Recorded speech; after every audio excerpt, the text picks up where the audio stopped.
Hello, engineers. I hope all are well. Now I'm coming with the new content and with new video. So today I will discuss TCS or TCS interview for automation engineer. Experience range between 2 to 4, or they are hiring for the 2 to 3, or sometime I observe 1 to 3 or 1 to 4 year of experience for the automation profile. I hope you are eligible for this position, and if you have a call regarding uh, same profile or test engineer profile in TCS, so might be it will help you a lot. So as I attended that interview, that was too easy. Simple मैं आपको बता दूं, बहुत simple interview था. If you are good with your profile और आपने अपनी previous और करंट ऑर्गेनाइजेशन में कुछ जो भी किया है, जो भी आपकी रिस्पॉन्सिबिलिटीज थी या है, वो वहीं से पूछते हैं. और टीसीएस का जो बंदा आपका इंटरव्यू लेने आएगा, इंटरव्यू जो भी होगा, they will be like very frank or very polite way. They will ask very question, very simple question, not very hard. So I attended that interview, so I am going to share that interview with you. That will help you a lot. So now I will suggest, please watch full video. I will explain, I will tell you all the question which I face in interview for automation profile. So ये जो interview था वो automation profile के लिए था, लेकिन उनके questions जो स्टार्टिंग के क्वेश्चंस थे दैट फुल्ली मैनुअल और नॉर्मल, जैसे एज ए क्यूए प्रोफाइल के जो क्वेश्चंस होते हैं उन्होंने वहीं से मुझे पूछे थे.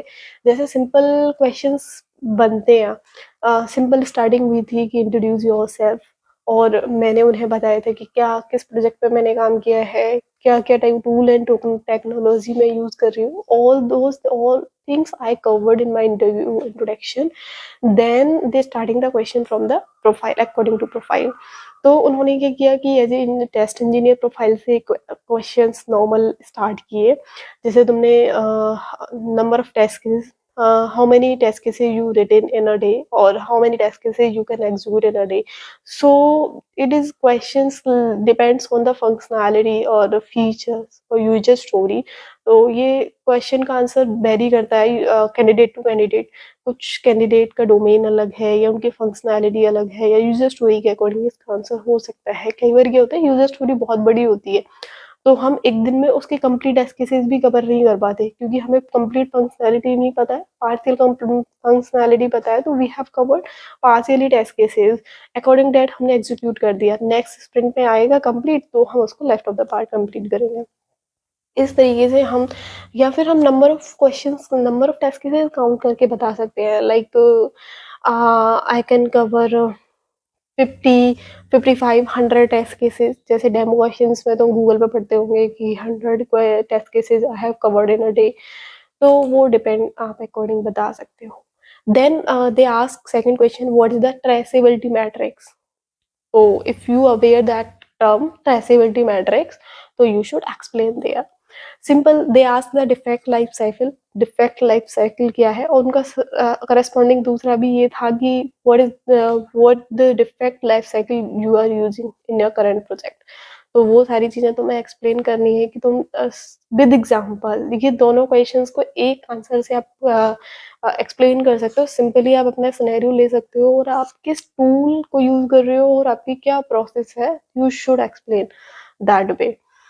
Then they will ask the, यदि तुमने अजाइल पे काम किया है तो दे विल आस्क अजाइल, क्योंकि तुम्हारे रेज्यूमे में मेंशन है कि आप मेंशन है अजाइल, तो they will ask, otherwise they will skip. यदि तुमने अजाइल पे काम किया है तो they will ask question from there, otherwise they will skip. इसके अलावा उन्होंने पूछा कि क्यूए की प्रोसेस क्या होती है, या कैसे हम एक आइटम को, या कोई हमारे पास फंक्शनैलिटी है उसको कैसे मूव करते हैं, या एसडीएलसी क्या है. सिंपली क्वेश्चन बना था एसडीएलसी क्या है. तो एसडीएलसी सिंपली है कि हमारी एसडीएलसी कोई रिक्वायरमेंट आती है, हम उसे अंडरस्टैंड करते हैं, हम test case as a QA.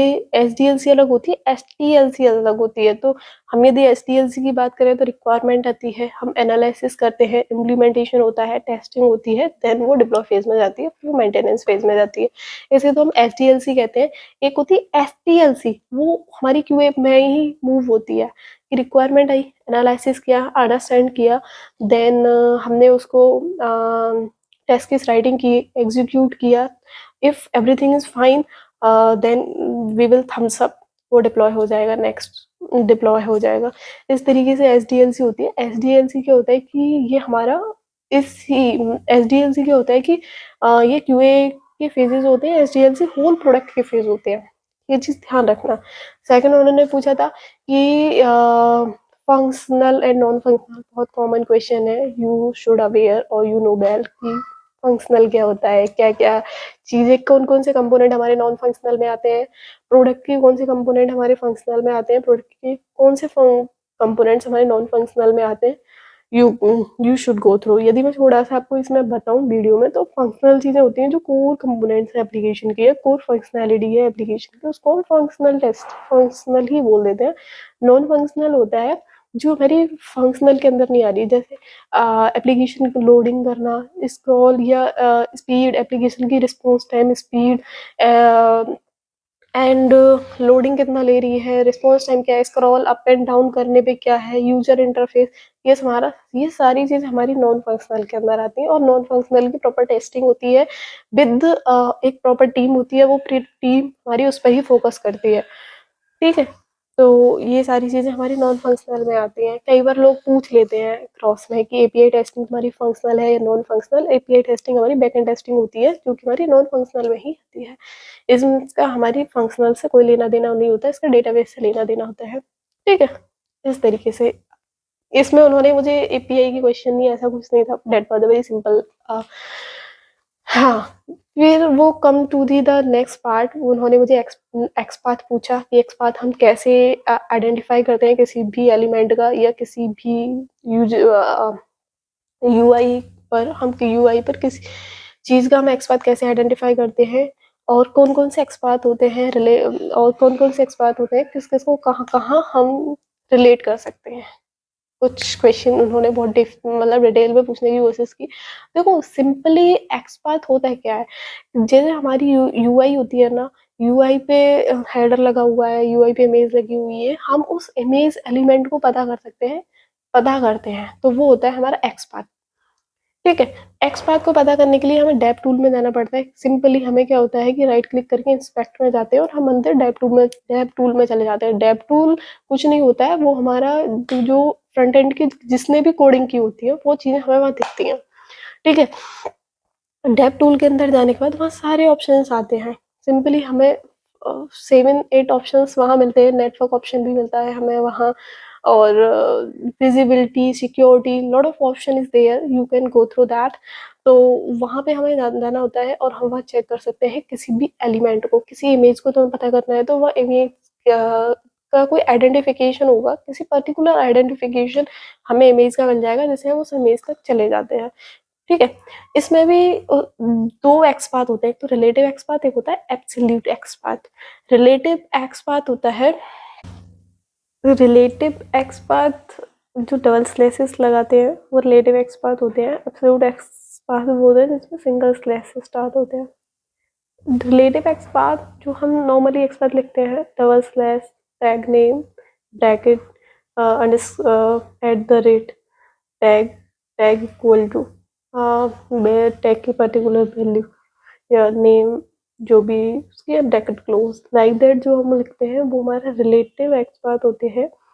Absolute XPath वो होता है जो हम स्टार्टिंग नोड से लेके जहाँ भी वो एलिमेंट मिलता है, जहाँ भी एलिमेंट की एग्जैक्ट लोकेशन मिलती है वहाँ तक लिखते हैं, जैसे slash, HTML, div, HTML, like that जो हमारी पूरी कंप्लीट ये पूरा एक सिंटेक्स लिखा जाता है, वो हमारा एब्सोल्यूट एक्सपाथ में आता है। तो वी क्लियर फुल कि जब भी हम एक्सपाथ लिखते हैं तो कौन सा एब्सोल्यूट एक्सपाथ है, कौन सा रिलेटिव एक्सपाथ है, तो इसमें थोड़ा क्लियर रख लेना। लूप्स के सीधे कॉन्सेप्ट से आए और उन्होंने इनहेरिटेंस क्या है विद एग्जाम्पल। देखो एग्जाम्पल बताने का एक सबसे बड़ा प्रॉफिट ये होता है कि सामने वाला इम्प्रेस हो जाता है कि इसको हाँ नॉलेज है। यदि आप उसमें भी कुछ एड ऑन करना चाहते हो तो you should go with that also, तो आप एड ऑन कर सकते हो। एंड इनहेरिटेंस, पॉलीमॉर्फिज्म पूछा उन्होंने मुझे, कंस्ट्रक्शन पूछा, अब्स्ट्रक्शन पूछा, एंड इंटरफेस पूछा। इंटरफेस एंड अब्स्ट्रक्शन में डिफरेंस पूछा उन्होंने, एंड कई बार क्या होता है ना, अब्स्ट्रक्शन और इंटरफेस में सिमिलैरिटी है, तो they ask the cross question की डिफरेंस बताओ, तो you should aware and you should go through with the OOPS concept. Only OOPS concept is enough for that automation profile. And if you are good in bad in the automation, sorry, Java side, so definitely you can get that profile, automation profile. In the current market, automation is the top profile as per my understanding. So might be this video help you a lot, and you watch the whole video and help you a lot when you get a chance to attend any automation profile. So if you get something from this video, so please like, share, subscribe this channel. I will upload lot of videos regarding interviews, different organization interview, and I hope my efforts, my skills, my whatever I'm doing, that will help you a lot.